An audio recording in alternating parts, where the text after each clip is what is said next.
So going to conferences is probably the absolute best place you can be to position yourself to attract people. So the things that I want to talk about with the last 15 minutes is just some of the ways that you can kind of position yourself to recruit.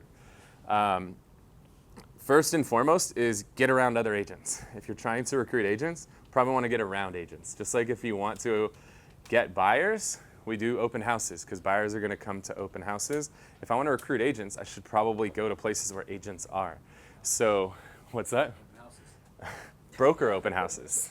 Broker open houses are great. But for the most part, broker caravans are a great place, right? You walk in there, and is it worth an hour of your time to get there? Maybe you wear some of your swag, at one of those events. I think it's a good usage of time. Conferences are the best place, in my opinion, of where to recruit people from, because in order for somebody to be open to making a move in brokerage, they need to be somebody who's open to change. In my experience, the people who never go to conferences are not open to change. They're very set. In their head, they either know it all or they're just very content with where they're at and just being status quo with everything. The people that go to conferences because they're open to growth in their business, whether that be the new lead generation system, the new script, or the new brokerage. So going to conferences is probably the absolute best place you can be to position yourself to attract people. So when you go to these conferences, there's a reason we put you guys in shirts that have Whissel and EXP on them, because those will strike up conversations. People will naturally ask you, and be like, hey, how's everything going at EXP? Like, how many of you guys have been at conferences and had that, right? Like, people ask that all the time. Like, that's opportunity. That's freaking amazing. That's like somebody walking into your open house and be like, what do you think you could sell my house for? That gets you fucking excited, right? Like when somebody asks you, how's it going at EXP, they're asking you the same thing. Maybe they're not saying like, hey, can you sell me on it? But they're saying, can you sell me on it? They're just not using those exact words. So going to those events, wearing the swag at those events is something that's amazing.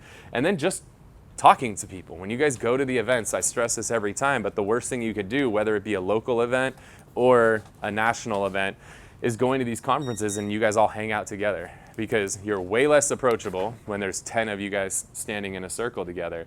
If you're just by yourself, there's a lot of people that will just come approach you just like, I'm alone, you're alone, well, let's just talk and get to know each other. But when you appear as though you're a clique and you guys are all matching, it's actually intimidating to people. So you want to go and just go on your own and just meet people. Like some of the best conference interactions I've had have been, we get out at 12 o'clock and I don't have any lunch plans. I'm like, hey, you want to grab lunch? You got plans? No? You want to grab lunch? Hey, how about you? You want to grab lunch? You want to grab lunch? We end up with a lunch of like 6 or 8 people.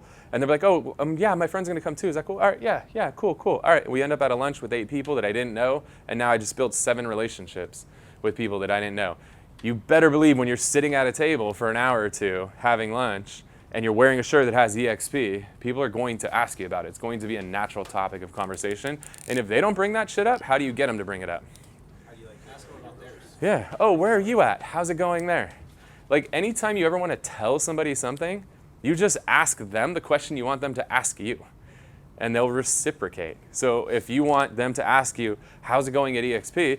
How's it going at Keller Williams? How's it going at Coldwell Banker? Just ask them. They will naturally ask you back. It's a very, very simple strategy that you guys can use. I recommend that everybody that ever shows any interest, they should go into your CRM. You should treat them just like a lead. You should put them into Boomtown, St. KV Core, whatever system it is, put them in there and tag them accordingly. Like there's a reason that we have tags in these systems. Just tag them EXP, tag them as recruit, tag them whatever system you want to use for it. And then you could go in there and say, hey, show me all of my EXP recruits. Log your notes on there. You want to remember, where did you meet them at? Where are they at? What was it that they needed to go from a 7 to a 10? Remember the conversations that you've had. Remember not to forget about people, because one of the most frustrating things is you go to a conference, somebody asks you some questions, you get in a good conversation, then you never talk to them again, and then 2 months later, you see that they announced that they came over to EXP. Like, fuck, that person had like 20 people, and I just talked to them. But you can't get mad that somebody else recruited them because you were lazy and you didn't do it. I've had that happen personally, yeah. What category would you put them You categorize them exactly like you do everybody else. Same thing. If they're super hot and looking to make a move in the next 30 days, they're hot. If it's 30 to 90 days, they're nurture. 90 to 6 months, they're watch. And if they're 6+ months out, they're archive. So I'd categorize them just like any other lead. I'm just adding a tag for EXP. And very simple. Then that way you could just say, all right, when I'm making my prospecting calls, I'm going to block an hour off every week, and I'm going to call through all of those people that I haven't talked to. So if they're hot and I haven't talked to them this week, boom, in that hour, I'm calling all those people. If I haven't talked to them in 2 weeks, I'm calling them. So just be structured. Like, these are leads. They're no different. Selling a house, selling a brokerage, selling a team, it's all the same shit. Anybody in here could sell anything. You could sell this marker. It's the same thing, but they're all leads. They all have to be nurtured. People don't just be like, hey, JC, I want to sign up on EXP. How do I sign up under you? Like, it doesn't happen.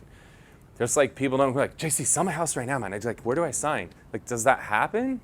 It doesn't, right? Once in a while, right? If you position yourself, right?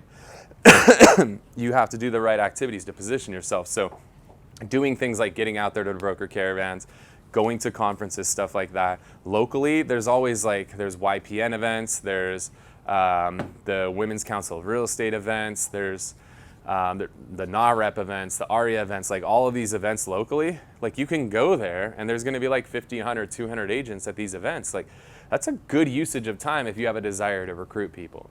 Go on.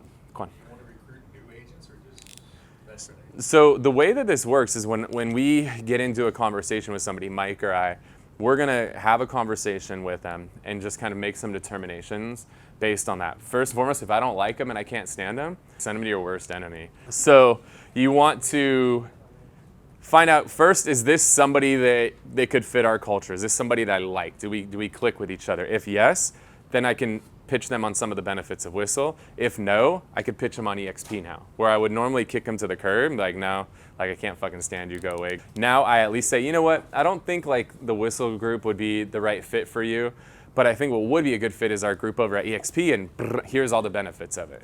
And now instead of kicking somebody to the curb, we have a place that we could place them and still make money off of them with no liability, no financial responsibility or anything like that.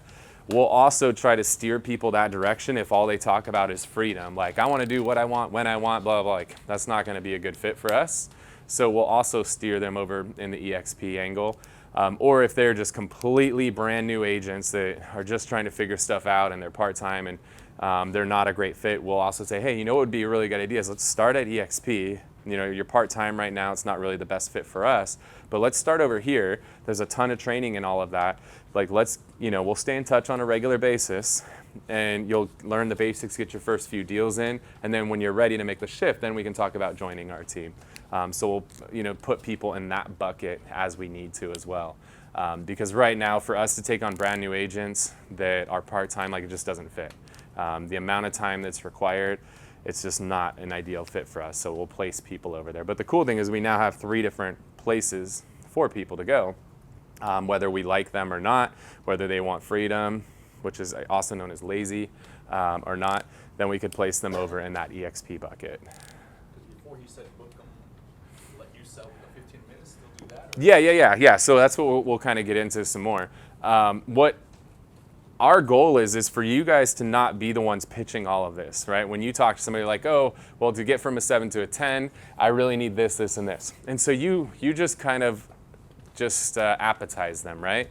Be like, oh, you know what? So it sounds like you want more technology. Your broker doesn't really provide anything to you. You know what's really cool over at EXP is they provide a system called KV Core that's like an $800 a month system, and you get SkySlope, and you talk a little bit about the technology. Like, is this something that would interest you to learn more? Yeah? Cool. What I'd love to do is schedule a time for you to hop on a Zoom or grab a coffee with Kyle or with Dan, or hop on a Zoom with Jay Kinder. And then let us pitch everything else at that point. Like, all I really want you guys doing, I don't want you to have to pitch this whole thing. Like, I want you guys focused on selling houses. We're going to sell 1,000 houses next year. It's not going to be you focusing 100% of your time on recruiting. So all I want you guys to do is just know enough to get them appetized and then put it on our plate. And then we'll take care of it. When we do those calls, when we do those Zooms, when we do those coffees, I would prefer for you to be there whenever possible, so that you can learn it, so that you can hear the pitch, you could see how we do it. And the more of those you sit in on, the better you're going to get at it. The more it's going to make sense to you on why or how to explain it to like that next person, because you're going to see what the questions are, how we respond to them, what the reaction is, all of that stuff.